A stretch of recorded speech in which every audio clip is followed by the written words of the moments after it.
Proper यातायात की सुविधा नहीं है। कितनी होनी चाहिए बता रहे हैं स्पीड? 30 की होनी चाहिए। और आपके ऑटो रिक्शा की कितनी स्पीड है? 30 ही है। 30 है, तो क्यों अनफिट क्यों कर रहे हैं जब 30 माना गया? सर अब हम क्या कर सकते हैं इसमें बताइए। अंदर से उन्होंने कंप्यूटर से हमें रसीद दे दी। उत्तराखंड परिवहन विभाग के हल्द्वानी में स्थापित किए गए निजी फिटनेस सेंटर में अनियमितता और गड़बड़ियों की लगातार शिकायतें मिल रही हैं। वाहन चालक व मालिक गड़बड़ियों पर सवाल उठा रहे हैं। फिटनेस को लेकर लागू की गई नई व्यवस्था के बीच सामने आ रही खामियों पर विभागीय अधिकारी ध्यान नहीं दे रहे हैं। हल्द्वानी रामपुर रोड पर बेल बाबा मंदिर के पास हरिपुर फुटकुआं में उत्तराखंड परिवहन विभाग का ऑटोमेटेड टेस्टिंग स्टेशन है। पहले आरटीओ में वाहनों की फिटनेस होती थी, लेकिन कुछ समय पहले विभाग ने फिटनेस का काम निजी हाथों में दे दिया। प्रणाम बिल्डर्स प्राइवेट लिमिटेड स्टेशन का संचालन कर रहा है। कार्यदायी संस्था ने 6 दिसंबर से स्टेशन पर फिटनेस का काम शुरू किया। निजी हाथों में काम देने के बाद से ही वाहन चालक और मालिक स्टेशन में अनियमितता और गड़बड़ियों की शिकायत कर रहे हैं। उनका कहना है कि फिटनेस सेंटर में उनके वाहनों को अनफिट घोषित किया जा रहा है। अधिकांश वाहन प्रदूषण जांच में अनफिट हो रहे हैं, जबकि सरकार द्वारा अधिकृत अन्य प्रदूषण जांच केंद्रों पर वाहन फिट बताए जा रहे हैं। वाहन चालक और मालिकों को फिटनेस कराने के लिए कई दिन सेंटर के चक्कर लगाने पड़ रहे हैं। उन्हें हर दिन टेस्टिंग के लिए बार बार फीस भी जमा करनी पड़ रही है। इससे वाहन मालिक और स्वामियों को अनावश्यक परेशानी और फजीहत झेलनी पड़ रही है। एक जांच और 2 रिपोर्ट, यही हाल है आरटीओ के एटीएस यानी ऑटोमेटिक टेस्टिंग स्टेशन का, जहां वाहनों की फिटनेस का काम चल रहा है। तो समस्याएं बहुत आ रही है वाहन चालकों और मालिकों के सामने। वो जांच करा रहे हैं, तो इस एटीएस से जो रिपोर्ट मिल रही है वो अलग है, और सरकार और आरटीओ द्वारा अधिकृत दूसरे जो प्रदूषण जांच केंद्र हैं उनकी रिपोर्ट वो अलग है। एक रिपोर्ट कहती है कि वाहन फिट है और दूसरी रिपोर्ट कहती है कि वाहन अनफिट है।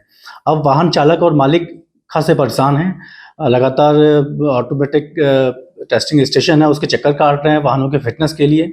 आइए चलते हैं ग्राउंड जीरो पे और देखते हैं वाहन चालक और मालिकों की क्या समस्याएं हैं। परिवहन विभाग उत्तराखंड के फिटनेस सेंटर जो रामपुर रोड में बेल बाबा मंदिर के पास है, यहाँ फिटनेस को लेके अनियमितताओं की कई शिकायतें मिली है, गड़बड़ियाँ सामने आई हैं। वाहन स्वामी हैं, इनकी लगातार शिकायतें आ रही हैं। जानेंगे वाहन स्वामियों से कि क्या दिक्कत है उनकी। सर फिटनेस में कभी ये किसी चीज में फेल कर रहे हैं, उस दिन और सब सही है तो दूसरे दिन उसमें फेल कर दे रहे हैं। पहले स्पीड गवर्नमेंट ने फेल किया और चीज में पास थी, कल इनने स्पीड गवर्नर पास था और प्रदूषण में फेल कर दिया। सर आज तीसरे बार आ रहा हूँ मैं। तो आपने देखा वाहन स्वामी का कहना है कि पहले प्रदूषण पे पास की थी ये गाड़ी, दोबारा जब ये आए तो प्रदूषण पे से फेल कर दिया गया। अब बड़ा सवाल उठता है कि एक वाहन है, पहले प्रदूषण में क्लियर किया जा रहा है और अगले दिन दोबारा जब फिटनेस के लिए आ रहे हैं तो उससे अनफिट कर दिया जा रहा है। फिटनेस सेंटर में अभी हमारी गाड़ी आई हुई है। हम ये चाह रहे हैं कि ये जैसे ही इन्होंने, या तो आरटीओ ऑफिस में यही व्यवस्था होनी चाहिए या आरटीओ ऑफिस का कोई अधिकारी यहाँ होना चाहिए कि वो उसको देख ले भैया, वहां से फिटनेस वो करके, या हमें जल्दी से जल्दी ये काम होना चाहिए। हमें 3-4 घंटे नहीं लगने चाहिए यहाँ हम, क्योंकि हम परेशान हैं। मैं तो एक पैसेंजर हूँ, मुझे घर जाना है। मैं चाह रहा हूँ कि बहुत जल्दी मुझे घर पहुँचना चाहिए। मुझे रात 9-10 बजे घर नहीं पहुँचना चाहिए, क्योंकि हमारे यहाँ पहाड़ में आजकल आदमखोर का भी बड़ी दिक्कत हो रही है, क्योंकि मुझे 3-4 किलोमीटर पैदल जाना पड़ेगा। आपकी क्या समस्या है? हमारी समस्या कल गाड़ी फेल कर दी है टुक को। अच्छा, टुक को। हाँ, ऑटो रिक्शा। हाँ, ऑटो रिक्शा 20 की स्पीड में कह रहे और 30 की स्पीड में हमारी गाड़ी चल रही है। पूरी सर्विसिंग कराई है।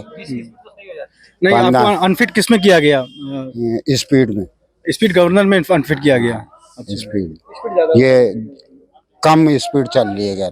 अच्छा, स्पीड कम आ रही है। हाँ, कंप्यूटर में। अच्छा, कितनी होनी चाहिए बता रहे हैं स्पीड? 30 की होनी चाहिए। और आपके ऑटो रिक्शा की कितनी स्पीड है? 30 ही है। 30 है, तो क्यों अनफिट क्यों कर रहे हैं जब 30 माना गया? सर अब हम क्या कर सकते हैं इसमें बताइए। अंदर से उन्होंने कंप्यूटर से हमें रसीद दे दी। अच्छा, आपका शुभ नाम? मोहन चंद आर्य। आप कहाँ रहते हैं? राजपुरा गलंबर। अमूमन इसमें यहाँ फिटनेस में वो पॉल्यूशन में बाहर कर दे रहे हैं। हमको यहाँ का जो मशीन है उसके एक अल्टरनेट कहीं बाहर और मशीन यहाँ व्यवस्था करी जाए, जिससे कि हम पता कर सकें कि यहाँ की और वहाँ की मशीन में सही रहनी रेशियो है उसका। तो आपको क्या किसमें पॉल्यूशन में बाहर किया? पॉल्यूशन ज़्यादातर 90% गाड़ी पॉल्यूशन बाहर हो रही हैं। तो देखा आपने किस तरह से वाहन मालिक और चालकों की पीड़ा है वो उनकी जुबान पे आई है। उनका कहना है कि इस फिटनेस सेंटर में फिटनेस लेने के लिए उन्हें एड़ी चोटी का जोर लगाना पड़ रहा है। इसके बावजूद भी उन्हें फिटनेस नहीं मिल पा रही है। बाहर के जो अधिकृत प्रदूषण जांच केंद्र है उनकी रिपोर्ट ओके बता रही है, और सरकार ने जो एक निजी संस्था को काम दिया है फिटनेस का, इनकी रिपोर्ट अनफिट बता रही है। वाहन मालिक और चालक इससे भी खासे परेशान हैं कि इस निजी सेंटर में फिटनेस का काम तो दे दिया गया है, पर यहाँ पे परिवहन विभाग का कोई भी जिम्मेदार अधिकारी मौजूद नहीं है, जबकि इस फिटनेस सेंटर में काम शुरू हुए महज 15 दिन का समय गुजरा है। शुरुआत में नई व्यवस्था लागू की है महकमे ने, सरकार ने, और इसको देखने वाला कोई नहीं है कि इस नई व्यवस्था के तहत क्या क्या खामियां, क्या अनियमितताएं, क्या गड़बड़ियां सामने आ रही हैं। ये तो वाहन चालक मालिक हैं, लगातार अपनी समस्याओं को, शिकायतों को उठा रहे हैं, लेकिन विभागीय अधिकारी इस ओर ध्यान नहीं दे रहे हैं। तो अगली एपिसोड में हम देखेंगे, बात करेंगे आरटीओ से, परिवहन विभाग से, महकमे के जिम्मेदार अधिकारियों से, कि जो वाहन चालक और मालिकों की ये समस्याएं हैं, जो विरोधाभास है रिपोर्टिंग को लेकर, फिटनेस की रिपोर्टिंग को लेकर। एक तरफ सरकार के अधिकृत एजेंसी कहती है कि आप का वाहन बिल्कुल फिट है, और दूसरी ओर दूसरा फिटनेस सेंटर कहता है कि आपका वाहन अनफिट है। इसके साथ ही हम बात करेंगे एटीएस सेंटर के मैनेजमेंट से भी, और जानेंगे कि ये समस्याएं जो सामने आ रही हैं, इसके निस्तारण के लिए संबंधित जो फर्म है जिसको काम मिला है फिटनेस का, उन्होंने क्या कदम उठाए। आप देखते रहिए उत्तराखंड जनादेश। नमस्कार। पश्चिमी वन प्रभाग